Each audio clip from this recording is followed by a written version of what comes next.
इस शहर को ये हुआ क्या?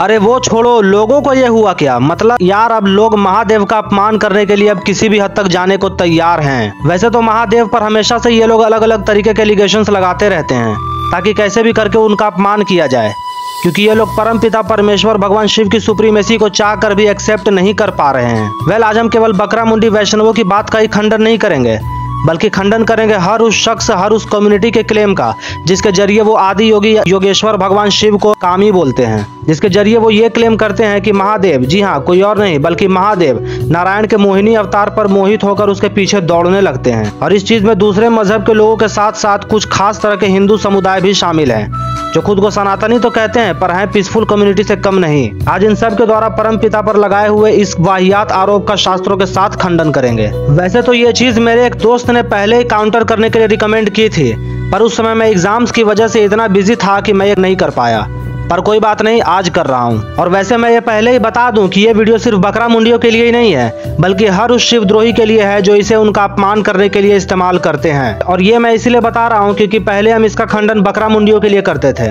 जिसमें हम ये प्रूव करते थे कि मोहिनी कोई और नहीं बल्कि महादेव की ही पत्नी है, क्योंकि नारायण माता उमा के ही मेल मैनिफेस्ट है। पर इस पॉइंट से दूसरे शिवद्रोहियों को कोई मतलब नहीं होता, वो इसे गलत तरीके से ही दिखाते हैं। इसलिए इस चीज को काउंटर करने के लिए हम दूसरा तरीका अपनाएंगे, जहां मैं कई पॉइंट्स को प्रूफ के साथ रखूंगा, जो कि इन सब के लिए होगा। तो चलो यार, शुरू करते हैं। तुम भी रखो विश्वास, क्योंकि तुम हो शिव के दास, नहीं शिव के पास। हर हर जो चाल बदल दे काल का, कोई उसका क्या बिगाड़े, जो भक्त हो महाकाल का। जो चाल बदल दे काल का, कोई उसका क्या बिगाड़े, जो भक्त हो महाकाल। तो सबसे पहले इसका उल्लेख हमें श्रीमद् भागवतम में मिलता है, जिसके अकॉर्डिंग एक बार महादेव समुद्र मंथन के दौरान हुई घटनाओं के बारे में सुनने के बाद विष्णु के मोहिनी अवतार का जिक्र भी सुनते हैं, जिसके बाद प्रभु महादेव अपने परिवार के साथ साथ सभी गणों को साथ लेकर सीधा वैकुंठ पहुंच जाते हैं। वहां पहुंचकर वो नारायण से उनका मोहिनी अवतार लेने को कहते हैं, जिसके बाद भगवान विष्णु थोड़ा सोचने के बाद वहां उन्हें अपना मोहिनी रूप दिखाते हैं, जिसे देखकर कामेश्वर महादेव इतने ज्यादा मोहित हो जाते हैं कि वो सब कुछ छोड़कर मोहिनी के पीछे भागने लगते हैं और उन्हें जबरन पकड़ भी लेते हैं। और पकड़ने के बाद जब उनका सीमन लूज होता है तो उसके धरती पे गिरने के बाद योगेश्वर महादेव दोबारा से काममुक्त हो जाते हैं, जहां मोहिनी रूप से दोबारा अपने वास्तविक रूप में आकर नारायण महादेव को यह वरदान देते हैं कि उस दिन के बाद से कभी भी महादेव नारायण की माया में नहीं पड़ेंगे। जिसके बाद महादेव खुशी खुशी अपने परिवार के साथ साथ कैलाश को लौट जाते हैं। तो यही थी वो कहानी जिसके दम पे ये विधर्मी महादेव का हर संभव अपमान करते हैं। वैसे इसका उल्लेख और भी एक दो जगह पुराणों में मिलता है, पर यह कहानी कितनी सच्ची है आइए जानते हैं। तो श्रीमद् भागवतम के जिस खंड में इस सो कॉल्ड घटना का उल्लेख मिलता है, उसी खंड के 3 खंड पहले 24वें अध्याय में ये बताया गया है कि चंद्रमा सूर्य से भी डबल साइज का है। मेरे यहाँ ये बताने का मोटिव केवल इतना है कि श्रीमद् भागवतम का ये अध्याय कितना ऑथेंटिक है, इस बात का अंदाजा आप इसी से लगा सकते हो।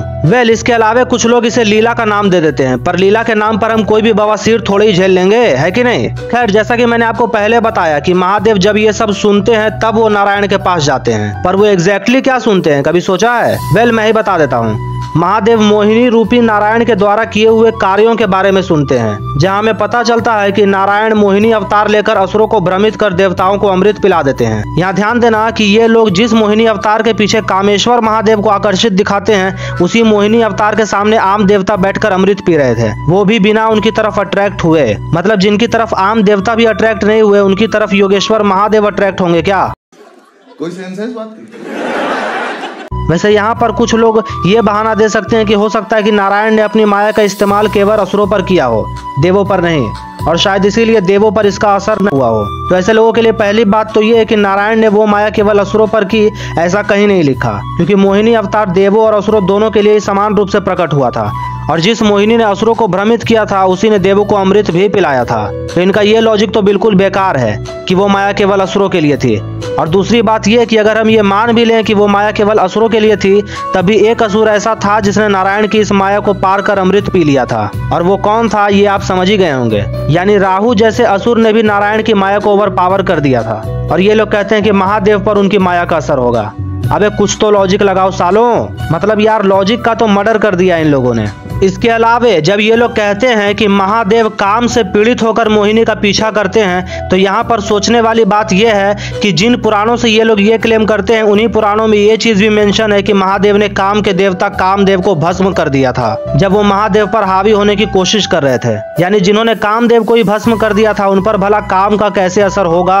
और सिर्फ पुराणों में ही नहीं बल्कि महाभारत में भी महादेव को कामदेव का संहारक बताया गया है। तो कामदेव के संहारक पर काम से पीड़ित होने का सवाल ही पैदा नहीं होता।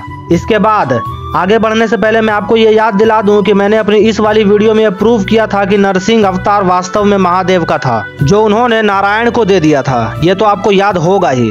और ये मैं आपको इसीलिए बता रहा हूँ कि जिस तरह नरसिंह अवतार नारायण को महादेव से मिला था, ठीक उसी तरह नारायण का मोहिनी अवतार भी उनका खुद का नहीं था। अरे कहना क्या चाहते हो? जी हाँ, वो अवतार नारायण का खुद का नहीं था। उन्हें ये मोहिनी रूप माँ ललिता से मिला था। जब उन्होंने माँ ललिता की घोर आराधना कर उनका स्वरूप मांगा था, तब जाकर वो मोहिनी रूप ले पाए थे। मतलब ये कि नारायण का मोहिनी रूप माँ ललिता का था, जो कोई और नहीं बल्कि माता पार्वती ही हैं। तो नारायण ने कोई अलग अवतार नहीं लिया था, बल्कि माँ पार्वती के आशीर्वाद से उन्हीं का रूप लिया था। और उस समय महादेव अपने पूरे परिवार के साथ गए थे और वहाँ माता पार्वती भी मौजूद थी। तो भला वो माता पार्वती के सामने होते हुए किसी और के पीछे क्यों ही जाएंगे, वो भी उसके पीछे जो उन्हीं की पत्नी का रूप धरे हुए हो। अब ऐसा तो नहीं है कि भगवान शिव ने पहले कभी अपनी पत्नी को ना देखा हो, जो उनके लिए ऐसे अट्रैक्ट हो जाएंगे। इसके अलावा रुद्र हृदय उपनिषद में भी ये बात साफ लिखी है कि माँ पार्वती ही भगवान विष्णु के रूप में है। मतलब ये है कि विष्णु जी कोई और नहीं बल्कि माता पार्वती के ही पुरुष रूप है। तो इसका मतलब ये है कि जब नारायण कोई स्त्री रूप लेंगे तो वो कोई और नहीं बल्कि माता पार्वती का ही होगा। तो यहाँ से भी ब्रह्मांड पुराण का ये रेफरेंस बिल्कुल सही साबित हो रहा है कि नारायण का मोहिनी रूप किसी और का नहीं बल्कि माँ ललिता अर्थात माता पार्वती का ही था। तो यहाँ भी बात वही आ गई कि महादेव ने अपनी पत्नी को पहले भी देखा था, ये उनके लिए कोई पहली बार तो था नहीं। तो वो यहाँ उनके पीछे क्यों ही जाएंगे, कुछ तो दिमाग लगाओ यार। खैर दिमाग होता तो ये बकैती थोड़ी ही कर रहे होते। इसके बाद कुछ लोग ये भी कह सकते हैं कि शायद महादेव नारायण की माया के कारण उनके पीछे गए हो। तो पहली बात तो ये है कि विष्णु माता पार्वती के ही पुरुष रूप हैं और मोहिनी अवतार माँ ललिता यानी माँ आदि शक्ति से पाने के कारण वो रूप महादेव के लिए कोई नया नहीं था। और दूसरी बात यह कि महादेव स्वयं महामायापति हैं, तो उनपे किसी भी तरह की माया का असर हो ऐसा पॉसिबल ही नहीं है, क्योंकि कोई भी माया उन पर असर कर ही नहीं सकती। और ये चीज महाभारत में भी लिखी है, जब नारायण खुद कहते हैं कि महादेव की माया को कोई नहीं समझ सकता। इवन वो खुद भी उनके कुछ ही गुणों का वर्णन करने में समर्थ थे। यानी कि जो खुद महादेव को पूरी तरह से एक्सप्लेन करने में असमर्थ हो, वो भला महादेव को किसी भी तरह की माया में कैसे बांध सकते हैं। और जो चीज इन सब से ऊपर है वो ये कि वेदों, उपनिषदों और महाभारत में महादेव को अखंड ब्रह्मचारी कहा गया है, और ये तो श्रुति प्रमाण है। और ये चीज मैंने पहले भी बताई है कि श्रुति प्रमाण को जो कॉन्ट्राडिक्ट करे उसे फेक कहा जाता है। तो महादेव जो कि सुप्रीम ब्रह्मचारी हैं, उनके बारे में ऐसी कहानियां फैलाने वाले लोग पहले ब्रह्मचारी का मतलब समझ कर आए। तो इन सब बातों से ये क्लियर है कि महादेव पर इनका ये आरोप लगाना बेकार है, क्योंकि मोहिनी रूप किसी और का नहीं माँ ललिता का था, जो कि माता पार्वती ही थी। तो ये कहानी इनकी यही गलत साबित हो गई।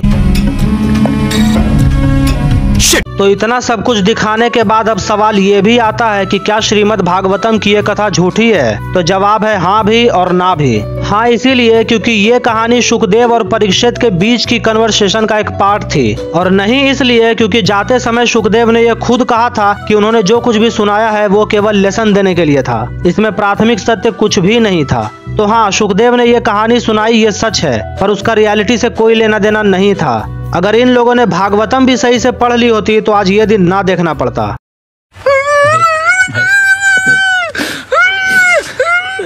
और जो एक दो जगह पुराणों में ये मेंशन मिलता है, इसका खंडन मैंने पहले इस वीडियो में रेफरेंस के साथ कर दिया है। तो अगर अब ये लोग ऐसा कोई क्लेम कर अपनी नीच मानसिकता दिखाते हैं, तो अब आप इनकी बोलती रेफरेंस के साथ बंद कर सकते हो। एक और बात विधर्मियों, ये तो बस तुम्हारे क्लेम्स का खंडन किया गया है। अगर हम एलिगेशंस लगाने पर उतर आए ना, तो तुम्हें मुंह छुपाने की जगह भी नहीं मिलेगी। कटोरा लेकर घूमोगे, भीख भी नहीं मिलेगी। तो बस यार आज के लिए इतना ही। हाँ जानता हूँ वीडियो आजकल थोड़ी लेट से आ रही है, क्योंकि मेरा शेड्यूल थोड़ा सा ज्यादा बिजी हो गया है यार, बट अब इनकी धुलाई होती रहेगी।